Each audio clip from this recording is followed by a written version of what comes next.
Tough spot. Yep, that's what I got. What you got? Well, here's what I was wondering about is how easy these damn kids have it these days when it comes to travel. Mm-hmm.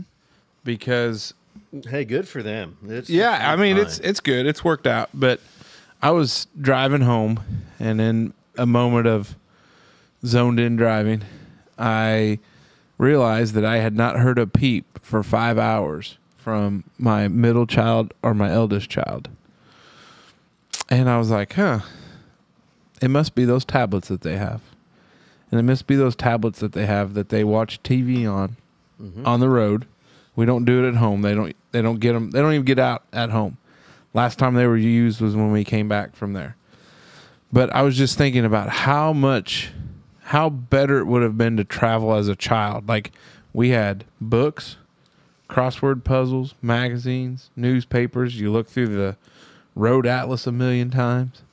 We didn't have the stuff they have to watch. I think I remember having like a little plastic chess set. Oh, yeah. Like folded up. Little travel chess set.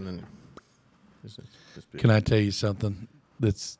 Go ahead, pal. Okay, now let me preface this. In some circles, when I was younger, it would make you labeled as a nerd.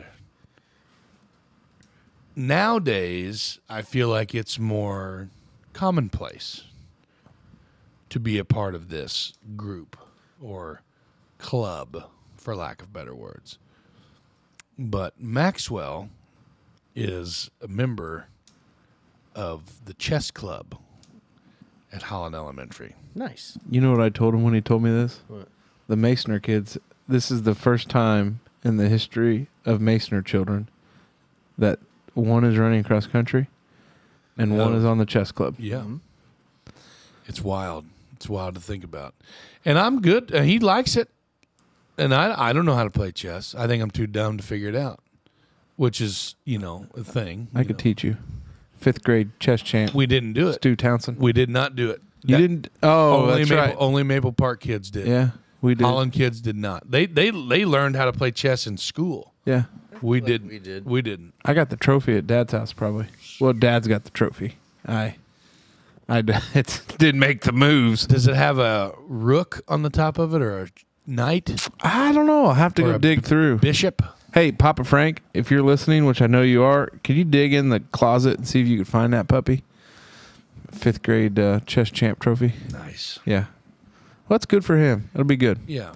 But kids these days, I mean, and because when you travel into that last bit of the journey, when you get into the old Apalachicola Nature Reserve, you don't get a whole lot of service. No. And so we learned from last year's mistakes where we had pre-downloaded some things. And so when we started to get into those little bad areas of service, we just, hey, go to the downloaded stuff, kids. It's hell. And it is hell. I liked it. I think it's nice. Mm-hmm. I mean, it's cool. Yeah, it's cool and everything. Pine trees. But like you get in there and you're like, I have an hour plus of this. Didn't seem like it was quite that long. I've timed it. How much you just enjoyed the... My kids, so with my phone, with the upgrade, we are able to use the hotspot on my phone. Mm-hmm. Which that thing will absolutely zap your battery to. So I plug in the old hotspot. I'm running a Kindle Fire and 2 Lenovo Chromebooks. Mm-hmm. At all 3 streaming the entire time. And it was nice. But, like in true Apple fashion, anytime you would stop, or I don't know why, but it would just randomly kick them off. Mm-hmm. Yeah. And then they would, hey, something's wrong with the internet. And I'm like, God, we're going through 94 lanes of traffic coming in Nashville, man. I ain't got time to find the internet for you. Dick with the phone here, pal. I bet you look out the window and enjoy the scenery. You know how many times I said that? Like, hey, just look out the window, man. Just watch the road go by. The worst part about it is we'd look back and, oh, hey, Zoe, look over there. And it'd be not even a word. No way. No. Like, great. Just enjoy it. Really, really enjoy it. It's, and like you said, as a parent, the are we there yet? Are we there yet? Are we Thing there of the yet? past. Like it doesn't really happen anymore. Evelyn gets a lot of like, so we got the DVD players in the car, like are built into the car with the Bluetooth headsets and all that. So they watch movies if like that. And then they get bored with that. So then they get on their laptops and devices and shit. And then they'd go back to the movies, and then something wouldn't work or what. So yeah, I mean, there's your typical growing pains. But like when we were kids, not a chance. No.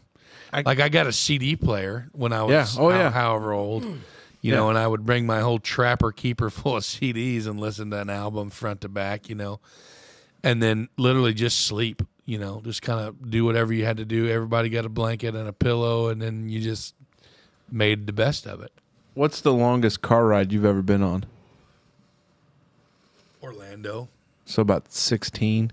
Probably. As a child or ever? Ever. Santa Clarita, California. Like from here? Well, from Brazil. You mean Brazil? How long did it take you? I think we drove 24 hours straight through to Flagstaff, Arizona. Stopped off at B-Dubs at a gentleman's club, and then took a nap. And then got up and drove the rest of the way into Santa Clarita, which is a suburb of Los Angeles. Los Angeles. So what was your what was your nature of your trip out there? Business or pleasure? My buddy's little brother had graduated college, and his vehicle wouldn't make it back, so we took the old D-Max and an empty trailer out there. Ah, you were on a recovery mission. Mm-hmm. So we went to... Who's Duramax? Mine. Oh, god dang. I didn't know you were a big diesel trucker. I did until it started costing too much. Oh, man, damn. Huh. We did, when I was a young lad, we drove to Yellowstone. 33 hours in a car. And it was a long trip. Yeah. You know what, guys? I think I'm past all that shit. Like, I think I'm just ready to fly places. Like, I don't... That's what, like, Janelle... Even though I'm a fat bastard and sometimes I got to bring my own seatbelt extender, like, I do not want to drive. I can't drive anymore. Like, Justine gave me so much shit. Like, in the morning when we left from home at like 4 a.m. You definitely need that lane correction assist. I could not do it. I was all over the road. He followed me all the way to Florida, and I am a terrible driver. Like, just got... No, you can say it. Like, I'm not good. I think Lots of drifting. Yeah. I think that... Well, I told Janelle that because when we went down, I mean, we attempted to leave at 4, but it turned into 4:30. But that's another story for another day. But when we came back, like, we snoozed in, and it was so much better. And I told Janelle, I was like, when are you or I ever up at 3 a.m. getting ready? No. I was like, it makes me exhausted. I'll get in, I'll have pretty good energy, good focus, and then I'll get to Rockport. Yeah, that's right. And then I'm like, oh my gosh. The last time... See, that's how I feel waking up at 2, but 4 was awesome. Because that's your normal deal. But like the last time, man, we didn't even make it to Owensboro, and I had to pull over. Like I was just I was just falling asleep. I mean, I didn't want to drink any coffee because I didn't want to have to piss. Yeah. I didn't take my blood pressure medicine. I didn't do anything. I'm like, hey, I'm going to lock in. We're going to get up and go. Had most of the car packed. Went to bed at like 10:30 the night before. 10:30, 11, 12, 1, 2, 3. Get 5 hours. And not a chance. But it was, I think that's the worst part about it is you... I mean, and we have some truckers that listen to this program. Shout out, our buddy Mike Kramer. Because he's a trucker. And, Dad was a trucker. He knows about all those things. But you're right. Like, because you don't want to drink that coffee in the morning because that's the first, you're going to get 15 minutes down the road and you're like, I got to piss. Yeah. But like that's where them half-gallon jugs of that orange sun-faded liquid winds up on the side of the interstate. So, because Janelle was like, hey, you look like you're struggling. And I'm like, getting into Nashville. I was like, I want to get us to Alabama. And then you can take over. And then finally she did, and I napped all the way through Alabama as we got down, which was nice. But I took over we got jumped off the interstate, got through Montgomery, and then you get on to 231 there, and that's where I took over because she had to feed Rep Man. But like the drive coming back, got up at 6:30, weren't in any hurry because I told her, I was like, what's the difference in getting home at 6 or 7 p.m. versus 8 or 9 p.m.? Nothing. The kids are going to go to bed no matter what because they're going to be exhausted. We got out of there, 9:30? Close? We left the house at 9, but then had to hit the pig and then our goodbye pictures and then the bait shop bathroom. Bait shop bathroom. Yeah, we had to stop there pretty soon. We didn't make it literally 25 minutes north of the island, and we had to stop at a bathroom that shared its space with a bait shop, and the cricket bin was right next to the bathroom door. Oh, nothing like a little chirping while you're peeing. Yeah. We made it to Ozark. We got to Janelle. We got through Dothan, which was a mess because it was Friday at noontime when we were rolling through there. And there's a little rest stop there at Ozark between Dothan and Troy that we stopped at. And then we had to dip off on a 2-laner there on the way back because of a car accident. Yeah, that's what you had said. Yeah. I like that. I did too. Yeah. But no, they got her made, man. They do. They got her made. And the other sad thing, because we're talking about travel, the closing of rest stops is unreal. Yeah. It makes travel so much. So we stopped at Buc-ee's. We stopped. Funny story. I'm taking the dogs. Janelle, I'm like, hey, I'm going to fuel up. I'm going to take the dogs to go stretch their legs. Did you go to the dog park? They take the kids. Yeah. Oh, yeah. I cruised over there. Yeah. And she comes walking out, and she just looks like she's shell-shocked.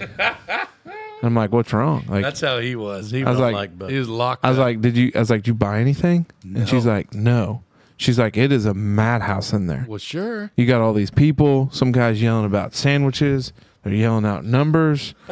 People are just grabbing stuff. It's like Black Friday shopping in there. Brisket on the board. And I was like, oh, it can't be that bad. So I walk in, I hit the doors, and I'm like hit you in the face, and I'm like, this is great, but also like not now. No. Like it's not what I need. My energy level is down anyway. Not ready for this. Yeah. So, but you very clean amenities. Very clean. Great stop. It was a great stop. Yes. Cheapest gas we bought on the trip too. Like it was great. Did you get a breakfast sandwich there?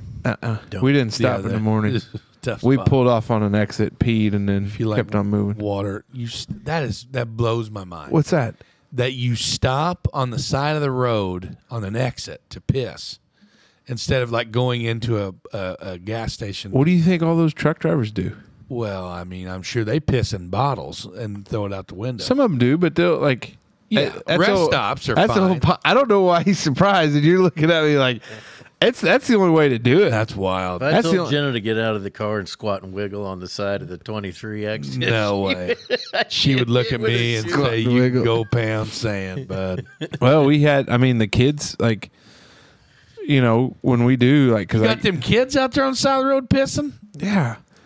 My God, that's indecent exposure. What happens if a cop gets off when you're doing that? There is no cop that's going to stop and look into what's going on. Now, we've had emergency situations where we've stopped for a kid to pee. Well, yeah, hell yeah. I mean, that's not like our normal. I mean, if I got to go and we don't need gas and nobody's hungry or any of that kind of stuff, yeah, it's a quick stop. We were coming back.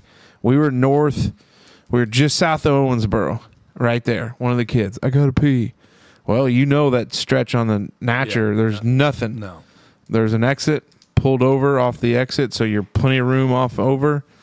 Get out. The whole crew peed. It was perfect. Great stop. Nobody passed us.